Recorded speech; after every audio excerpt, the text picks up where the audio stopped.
Okay, hello my friends. My name is Darren Gerdes. I'm just a professor trying to provide context in the war in Ukraine. If you're looking for Ukrainian war news, I do this every day. Please consider subscribing if you haven't. 1,160 Russians are off the battlefield. Now, I'll get to what's going on in Kursk. It's day 5 of the Ukrainian invasion of Kursk, and we'll talk about that extensively. But I'm going to talk about the other things that are going on briefly, and then we'll move forward. 1,160 Russians off the battlefield today, 7 tanks, 9 armored combat vehicles, 69 artillery pieces, and 82 vehicles and fuel tanks. So the war is still going on in other places as well, and that's what I want to kind of show you here. This was yesterday's list by Andrew Perpetua. It's about a little bit more than 2 to 1 maybe, and the day before, and he was behind. Well, this is why. The day before it was even more significant. And like, I'm just glad I don't have his job. That seems pretty tough. Okay, Ukrainian Navy in the Black Sea reports striking Russian-occupied gas platform overnight. So this is, you're just seeing the still of the mushroom cloud here.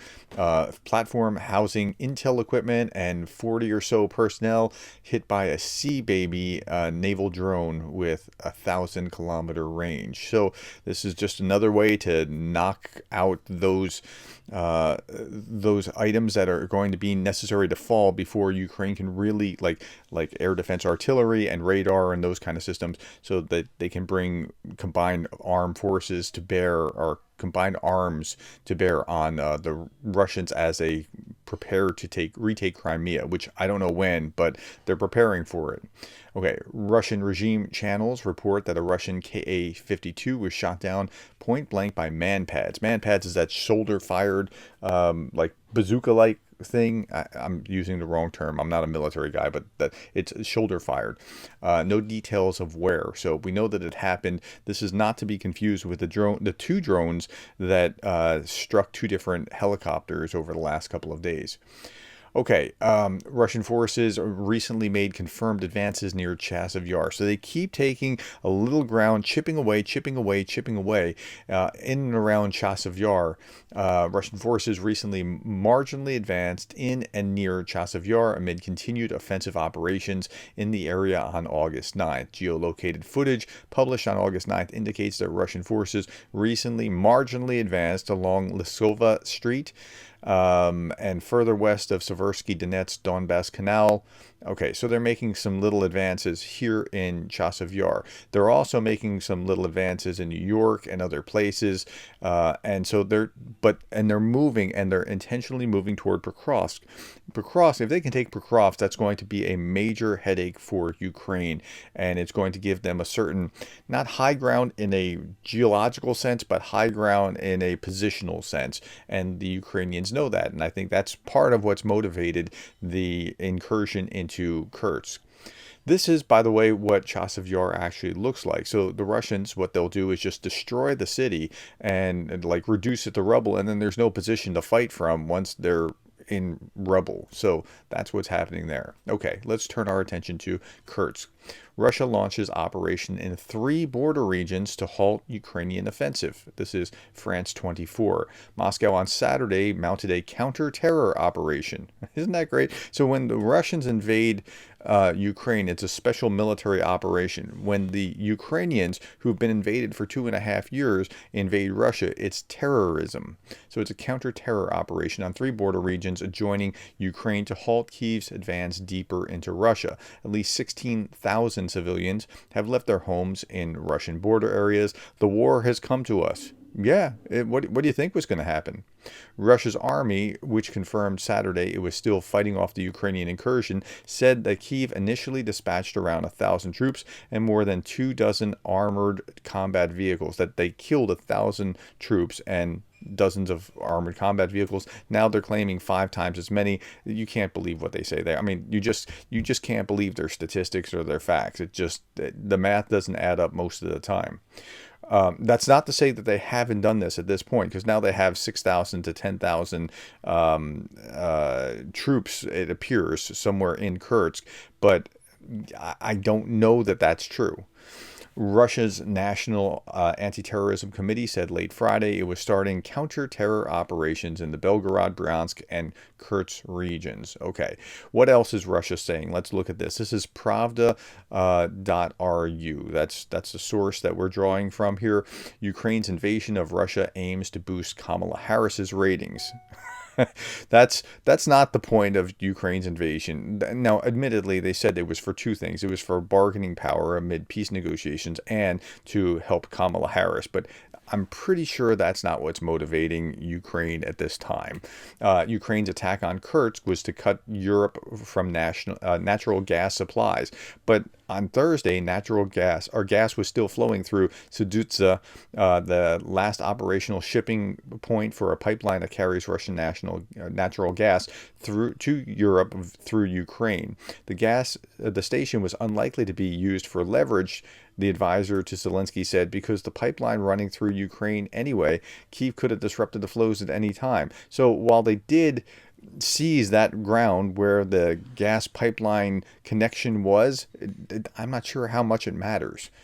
Armed forces of Ukraine waste Western arms near Kursk. They're just there to waste their Western arms.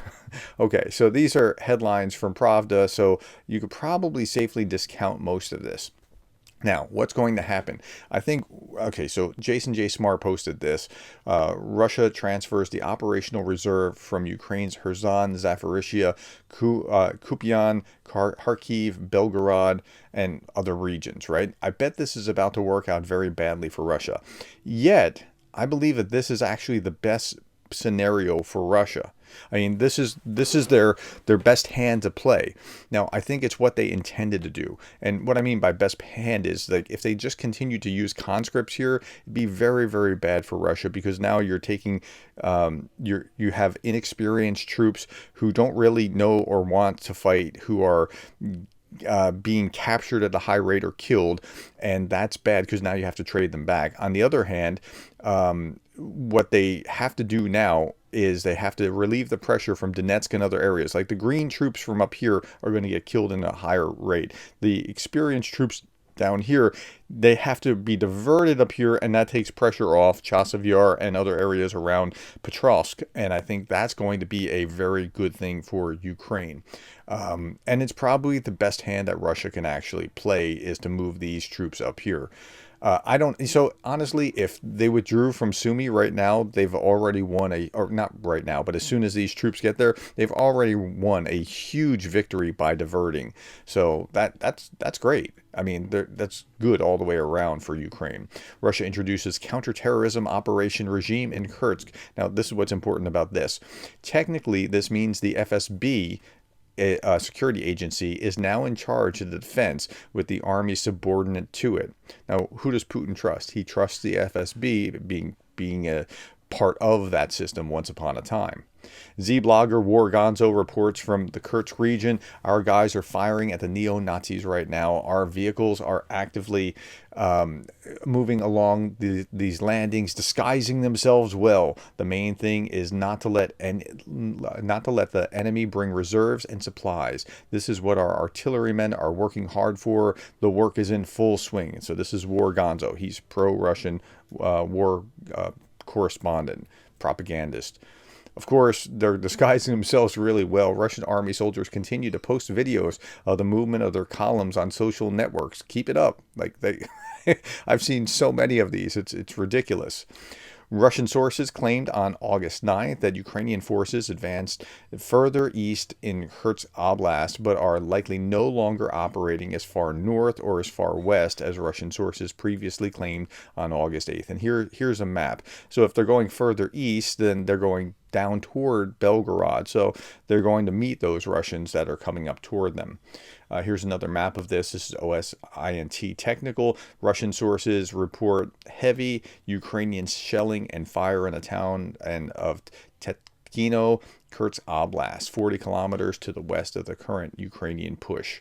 Russian forces in the town have reportedly been cut off from communication. So again, this is what it looks like. And this is what it looks like when they capture Russian soldiers captured in the Kursk region. And they'll be good to trade for Ukrainians.